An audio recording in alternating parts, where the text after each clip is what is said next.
Sejahtera kepada Ustaz Abdul Rahman. Nama saya Sanjita, anak perempuan Balan dan nombor matrik saya 10D81F1036. Hari ini kumpulan kami iaitu kumpulan 9 ingin membentangkan tajuk keretakan hubungan antara kaum yang menggugatkan keharmonian dalam kalangan masyarakat kepelbagaian kaum di Malaysia. Negara Malaysia merupakan sebuah syurga dunia kerana kejadian buruk jarang berlaku di sini, terutama ancaman bencana alam dan peperangan. Rakyatnya hidup dalam suasana aman bersama-sama, harus pembangunan kemodenan yang pesat.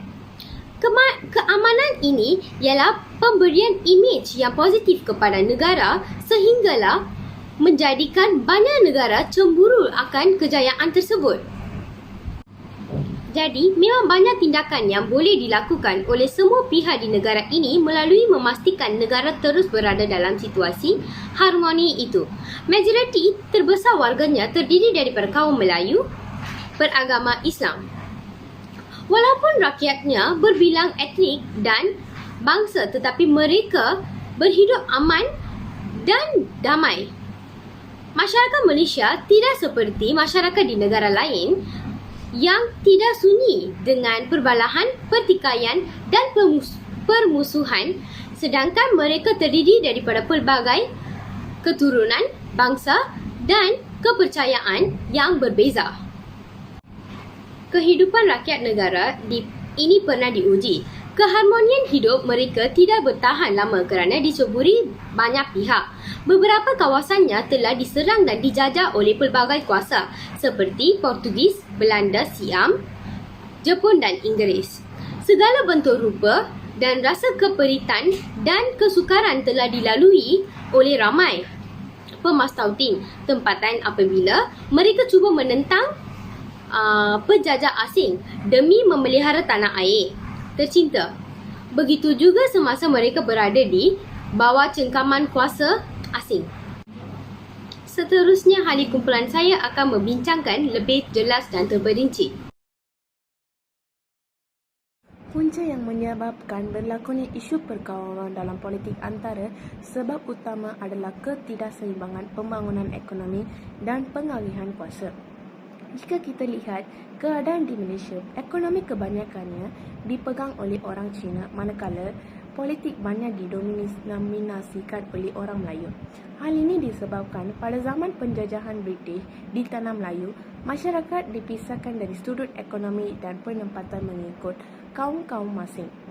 Sebagai contohnya, orang Cina bekerja sebagai peniaga dan tinggal di bandar, manakala orang Melayu tinggal di kawasan perkampungan dan melakukan aktiviti pertanian, dan juga orang India pula ditempatkan di kawasan ladang bagi menguruskan kelapa sawit dan getah.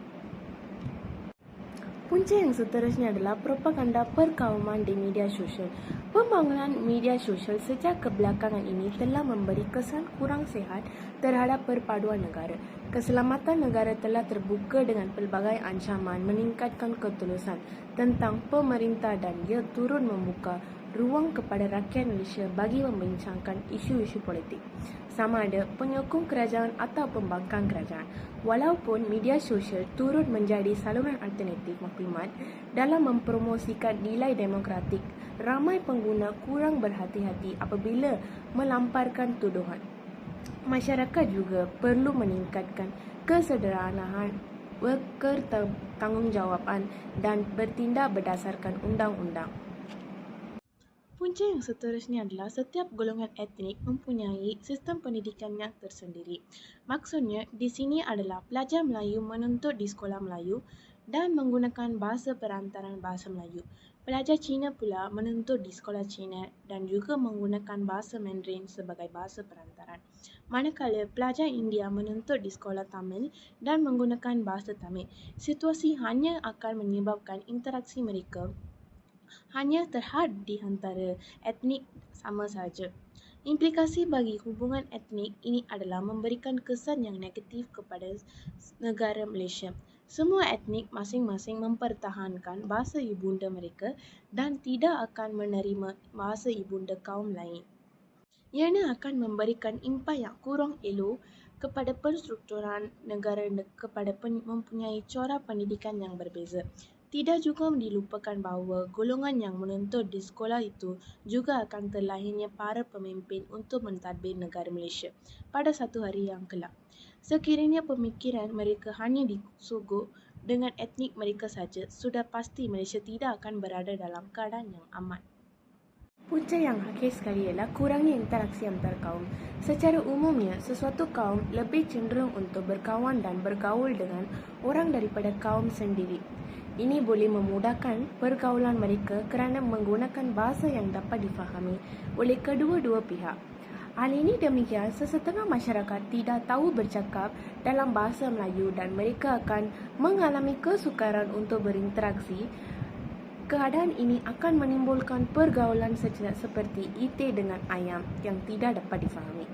Oleh itu, kedua-dua pihak tidak memahami.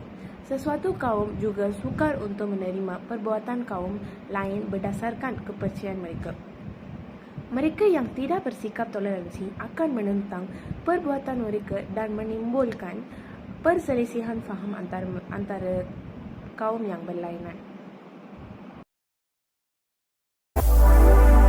Assalamualaikum dan salam sejahtera. Saya ucapkan kepada Encik Abdul Rahman bin Mamat selaku pensyarah pada subjek Penghayatan Etika dan Peradaban. Nama diberi Nur Farhana Melissa binti Muhammad Dasuki, nombor matrik 10 DAT 21F1014. Saya akan menerangkan 4 kesan kepada berlakunya keretakan hubungan antara kaum yang menggugat keharmonian dalam kalangan masyarakat kepelbagai kaum di Malaysia. Kesan yang pertama ialah keharmonian negara terjejas kerana tidak ada kesepaduan di kalangan rakyat. Contohnya, rakyat tidak mempunyai matlamat yang serupa untuk dikongsi bersama. Ini boleh menyebabkan keamanan negara, keharmonian hidup dan kerjasama dalam masyarakat tidak dapat dipupuk dan disempurnakan dengan jayanya. Masyarakat juga tidak berasa tenteram, bebas disebabkan tiada perpaduan dan integrasi di dalam negara. Ketidakwujudan perpaduan ini boleh menyebabkan rakyat rasa terkongkong dengan aktiviti-aktiviti yang telah dijalankan. Hal ini adalah kerana aktiviti tersebut adalah terhad untuk sesebuah kaum sahaja. Hal ini akan menyebabkan kewujudan perasaan tidak puas hati di kalangan rakyat sehingga mencetuskan pertelingkahan di dalam etnik. Jelaslah di sini bahawa masyarakat inginkan keamanan dan keharmonian dalam sesebuah kaum. Kesan yang kedua ialah pembangunan ekonomi yang tidak stabil. Menurut seorang pakar iaitu Joseph Stiglitz yang merupakan Ketua Ekonomi Dunia menjelaskan bahawa kunci survival Malaysia ialah hubungan etnik yang harmoni dan mesra. Seperti yang mana kita tahu, negara kita tidak dapat mengubah semua corak ekonomi dan kehidupan daripada pertanian kepada perindustrian. Perkara ini berlaku akibat peristiwa 1969. Ekonomi dalam negara telah dikuasai oleh golongan Cina berbanding rakyat tempatan yang hanya bekerja sebagai nelayan dan petani, manakala golongan India hanya bekerja sebagai estet sahaja. Hal ini jelas dapat kita lihat melalui peristiwa 1969, jelas membuktikan bahawa hubung kait ekonomi dan etnik di mana wujudnya stereotip di kalangan kaum pada ketika itu. Akibat tiada perpaduan dalam pentadbiran negara, sukar melakukan pembangunan seperti perubahan teknologi. Sekiranya perkara ini dibiarkan, pembangunan ekonomi tidak dapat dijalankan dengan baik disebabkan wujud stereotip di kalangan kaum tersebut. Kesan yang ketiga ialah wujudnya masyarakat yang tidak bermoral terhadap kaum lain. Hal ini dikatakan sedemikian kerana wujud sikap pentingnya diri di kalangan kaum yang tidak bertolak ansur dan tidak beretika. Sebagai contoh, apabila sesebuah kaum tersebut mempunyai masalah, kita sebagai seorang rakyat Malaysia perlulah membantu kaum tersebut dengan memberi wang atau bantuan. Secara tidak langsung, perasaan iri hati ini dapat dielakkan. Apakah yang akan terjadi sekiranya sesebuah kaum tersebut tidak mendapat bantuan? Hal ini akan menyebabkan pergaduhan dan pertelingkahan di kalangan kaum. Sekiranya dibiarkan, maka boleh menyebabkan kematian atau keadaan yang lebih teruk. Kesan yang terakhir ialah amalan nilai materialisme yang melampau. Nilai materialisme ini bermaksud keinginan mencari keuntungan yang maksimum dalam ekonomi yang bebas. Hal ini sekaligus mengakibatkan ketidakadilan dalam kalangan rakyat. Disebabkan amalan ini, maka wujud rakyat yang miskin dan tidak mampu untuk menyara keluarga dan kehidupan. Nilai materialisme ini boleh mendorong pengguna melakukan apa-apa sahaja penipuan, penyelewengan, pecah amanah, mencuri dan membunuh. Oleh itu, perpaduan kaum perlu dipupuk supaya dapat mengikis nilai materialisme ini dalam kalangan rakyat.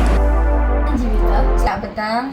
Pada pendapat anda, bolehkah anda beri cadangan untuk mengeratkan hubungan antara kaum di Malaysia?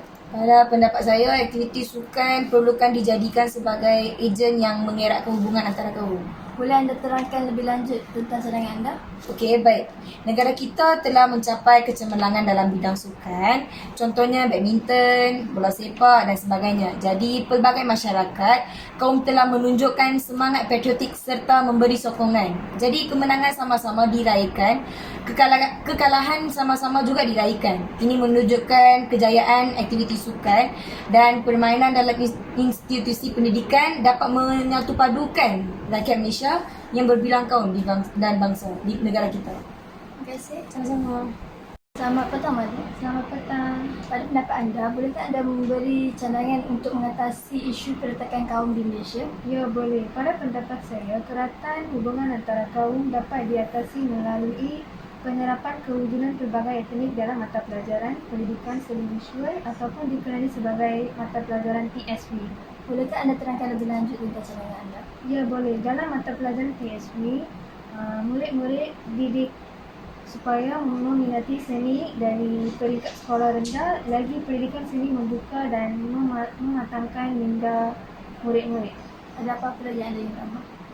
Ya, perkauman yang bercampur juga dapat membantu mengatasi isu ini.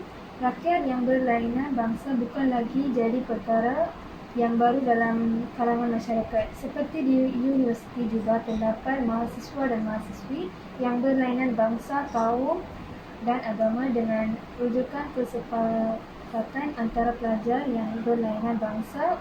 Oleh itu, kefahaman antara kaum dapat dipupuk dan dieratkan. Terima kasih. Sama-sama. Assalamualaikum dan salam sejahtera saya ucapkan. Nama saya Nofana Malisa binti Muhammad Daski, nombor matrik 10 DAT 21F1014. Akan menerangkan berkaitan contoh isu semasa yang menyebabkan keretakan hubungan antara kaum. Pada tanggal 17 April 2019, berlaku satu isu yang tular di Dada-Dada Akhbar, di mana sebuah sekolah di Johor menetapkan syarat sesetengah aktiviti kurikulum disusun mengikut kaum. Senarai itu menyatakan kelab bahasa Cina hanya terbuka untuk pelajar kaum Cina sahaja, bola sepak untuk kaum Melayu, bola keranjang dan bola pimpong untuk kaum Cina dan bola jaring dan sepak takraw untuk kaum Melayu.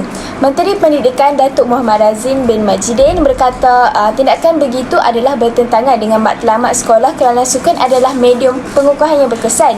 Nizam Marikan juga berkata sekolah tersebut tidak wajar menetapkan kepada pelajar tingkatan 1 termasuk sukan hanya terbuka untuk satu kaum sahaja dan sukan sepatutnya dijadikan sebagai ejen perpaduan di dalam negara. Sukan sepatutnya menjadi colour-blind, melangkaui sepadan budaya dan menjadi ejen perpaduan. Tiada polisi atau pendekatan sebegini dalam dasar sukan. Kita mahu mendemokrasikan sukan yang bermula di peringkat sekolah, katanya pada hari itu. Perkara ini tidak sepatutnya berlaku kerana Malaysia memperoleh banyak kejayaan sukan tanpa mengira siapa bertanding kerana seluruh rakyat Malaysia berbilang kaum dengan penuh semangat patriotik bangkit menyokong sepenuh jiwa. Sekiranya perkara ini berterusan, hubungan antara kaum akan menjadi renggang. Tambahan pula perkara ini bermula di bangku sekolah. Sepatutnya pihak sekolah perlulah memupuk hubungan antara kaum di awal usia supaya murid-murid dapat bersatu padu antara satu sama lain. Sekian, terima kasih.